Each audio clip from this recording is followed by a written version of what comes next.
জাতিসংঘের কাছে গুরুত্ব পাচ্ছে জুলাই হত্যাকাণ্ড। সংস্থাটির পক্ষ থেকে চলছে তদন্ত। চূড়ান্ত প্রতিবেদন আসছে ফেব্রুয়ারির মধ্যেই। প্রতিবেদন প্রকাশের আগে তা শেয়ার করা হবে বাংলাদেশের সাথে। বিশ্ব অর্থনৈতিক ফোরামের বার্ষিক সভার মাঝে একান্ত সাক্ষাৎকারে প্রধান উপদেষ্টা ডক্টর ইউনূসের কাছে এই তথ্য জানান জাতিসংঘের মানবাধিকার বিষয়ক হাই কমিশনার ভলকার তুর্ক।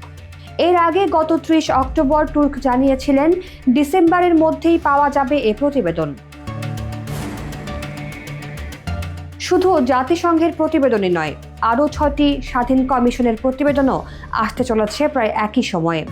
এই প্রতিবেদনগুলো একে অপরের পরিপূরক হতে পারে বলে জানিয়েছেন ভলকার তুর্ক। জাতিসংঘের প্রতিবেদন আগে দেখানো হবে বাংলাদেশকে, এমনটা জানিয়ে তিনি বলেন, প্রতিবেদনটি প্রকাশের আগে এটি বাংলাদেশ পক্ষের সঙ্গে শেয়ার করা হবে, যা জাতিসংঘের মানবাধিকার দপ্তর থেকে করা হবে। জাতিসংঘের মানবাধিকার বিষয়ক হাই কমিশনারের সাথে একান্ত সাক্ষাৎকারে ডক্টর ইউনূস রোহিঙ্গা সমস্যা প্রসঙ্গ টেনেও আলোচনা করেছেন।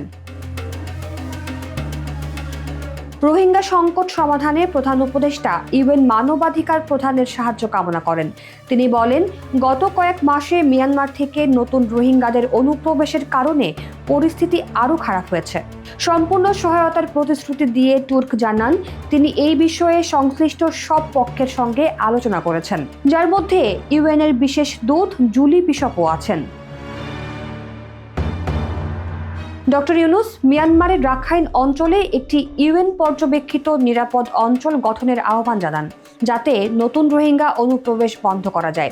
তিনি রোহিঙ্গা সংকট নিয়ে আসন্ন উচ্চ স্তরের সম্মেলনের কথা উল্লেখ করে বলেন, এটি বিশ্বের সবচেয়ে ভয়াবহ মানবিক সংকটগুলোর মধ্যে একটি হিসেবে বিশ্ববাসীর কাছে মনোযোগ আকর্ষণ করবে।